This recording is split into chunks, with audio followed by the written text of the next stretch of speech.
वही खिलाए हैं तो धीरे क्यों बोल रहे हो?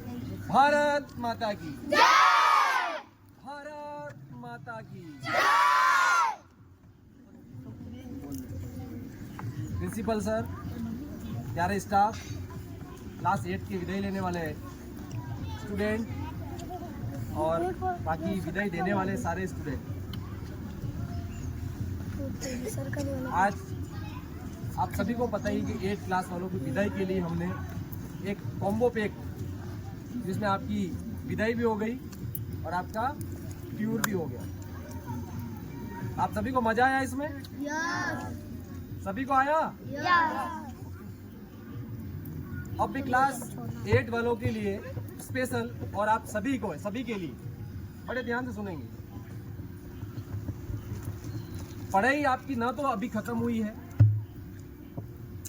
8 क्लास आपने पार कर ली, अपने क्लास स्कूल के अंदर 9th और 10th और आगे की पढ़ाई के लिए व्यवस्था नहीं है, इसलिए आपको एक सीढ़ी आगे बढ़ना है। आपकी पढ़ाई यहाँ पर खत्म नहीं हुई। और जो स्टूडेंट है, विद्यार्थी जो होते हैं, उनका सबसे पहला रूल है कि उसको डिसिप्लिन में रहना होता है। अगर उसको शिक्षा ग्रहण करनी है तो किस में रहना होगा? डिसिप्लिन। तो आप सभी इसको, सबसे पहला स्टूडेंट का जो रूल है उसको डिसिप्लिन में रहना होगा। अगर आप डिसिप्लिन फॉलो नहीं कर रहे हैं, टीचर की बात नहीं मान पा रहे हैं, तो आप स्टूडेंट नहीं हैं, आप शिक्षा नहीं ग्रहण कर सकते। आप अपनी पेरेंट्स की बात नहीं मान पा रहे हैं, पेरेंट्स को कह रहा है तो उसको नहीं सुन पा रहे हैं, इसका मतलब आप स्टूडेंट के गुण आपके अंदर नहीं है। आप किसी को कोई बड़े हैं, आपकी जो हित चाहते हैं, अगर आपको कुछ कहते हैं आप उसको स्वीकार नहीं कर पाते हैं, इसका मतलब आप स्टूडेंट नहीं हैं। आप बड़े हो गए, स्टूडेंट लाइफ से ऊपर पहुंच गए हैं, क्योंकि आप बहुत सारे डिसीजन खुद लेने लग गए। जब तक आप स्टूडेंट हैं तो आपके बड़ों का, अपने गुरु का, सबका सम्मान करना जरूरी है।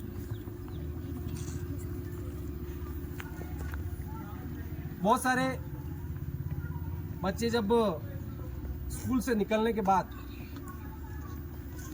अलग अलग फील्ड में जाते हैं, कोई पढ़ाई करते हैं, कोई पढ़ाई नहीं करते हैं, अलग अलग फील्ड में जाते हैं। तो जो गुरु की रेस्पेक्ट करता है, अगर उसने वास्तव में शिक्षा को व्यवस्थित ढंग से किया है, तो कहीं पर भी अपने टीचर मिल जाए तो उसका सम्मान अवश्य करना चाहिए।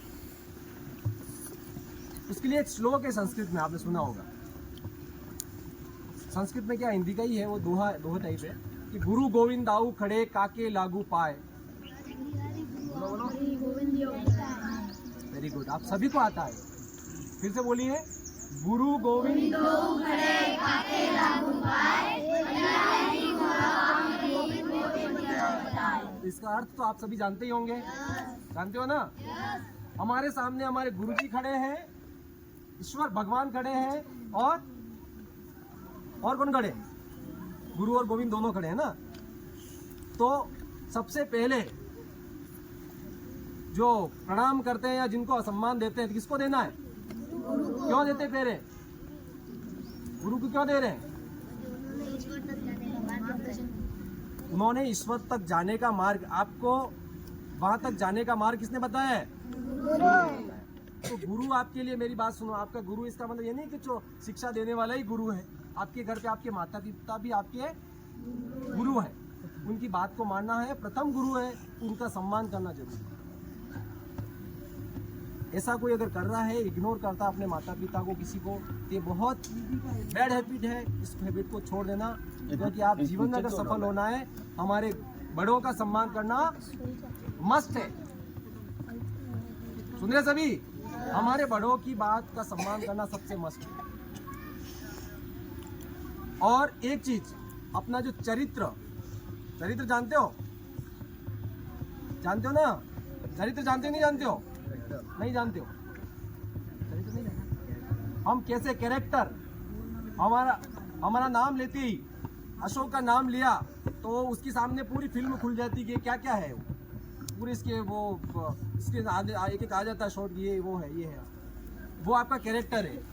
आप किसी का भी नाम ले लिया, कमलेंद्र सर के बारे में सबके सामने आ जाते, कमलेंद्र सर क्या है, क्या करते हैं, कैसे पढ़ाते, क्या है, वो आपका क्या है?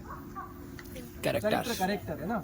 तो आपका सबका भी कैरेक्टर ऐसा होना चाहिए कि हम जीवन में आपका कोई नाम ले तो गर्व होना चाहिए, हमें भी गर्व हो, आपके माता पिता को गर्व हो, आपकी फैमिली से जुड़े कोई भी हो, जो भी हो उसको गर्व होना चाहिए कि नहीं वो लड़का था, उसने अच्छा काम किया, पढ़ाई की, वो की, जो भी काम। तो आप यहाँ से जाने के बाद कोई भी ऐसा काम नहीं करें। जीवन के अंदर बहुत आप इसमें जाओगे ना, इस दुनिया के अंदर, इसके अंदर बुराइयां बहुत है और अच्छाइयां बहुत कम है। और बुराई को तरफ ले जाने वाले भी बहुत लोग हैं। बुराई तरफ जाने के लिए बहुत इजी है, उसके लिए आपके बहुत सारे ऑफर आएंगे। गलत रास्ते है ना, उसके जाने के लिए बहुत सारे रास्ते और बहुत सारे ऑफर आते ना। चलो आजा दारू पी लेते हैं, चलो आजा, तो मतलब कुछ भी जो बुरी हैबिट बहुत सारी हो सकती है, तो उसके लिए आपको ऑफर आ सकते हैं। अगर अपने को जीवन में सफल होना है तो अपने अंदर क्या होना चाहिए, दृढ़ निश्चय होना चाहिए। मेरा लक्ष्य क्या है, मुझे क्या करना है, मुझे मेरी लाइन से नहीं भटकना। सभी सुन रहे ध्यान से? तो आपको सभी को अपने लक्ष्य का ध्यान रखना है कि मुझे ये करना मेरा टारगेट है, और विजन आपको सबको बड़ा रखना है। कि ऐसा नहीं है कि हम ठीक है 8वीं 10वीं पढ़ लिए, आगे जो भी हो करेंगे। लड़कियाँ ये नहीं हम शादी हो जाएगी ना, ठीक है रोटी वोटी बना देंगे और मस्त रहेंगे, है ना। ये आपका विज़न नहीं होना चाहिए, आपका विज़न बड़ा होना चाहिए। और जितना बड़ा आपका विज़न होगा, जितना बड़ा आपका लक्ष्य होगा, उतना ही आपके लिए चुनौती ज़्यादा होगी और उसकी यात्रा बहुत लंबी होगी। पेशेंस, आपको धैर्य बहुत ज़्यादा रखना पड़ेगा। जितना बड़ा विज़न होगा, अगर आपको डॉक्टर बनना है तो इतना आसान नहीं है, सुन रहे हैं? अगर आपको डॉक्टर बनना है तो ऐसा नहीं कि आपने सोच लिया मुझे डॉक्टर बनना है कि मैंने 12th किया और एग्जाम दूंगा, मेरे डॉक्टर में सिलेक्शन हो जाएगा और मैं इजी डॉक्टर बन जाऊंगा। उसके लिए आपको दिन रात कई साल उसके लिए पेशेंस धैर्य रखकर पढ़ाई करनी पड़ेगी।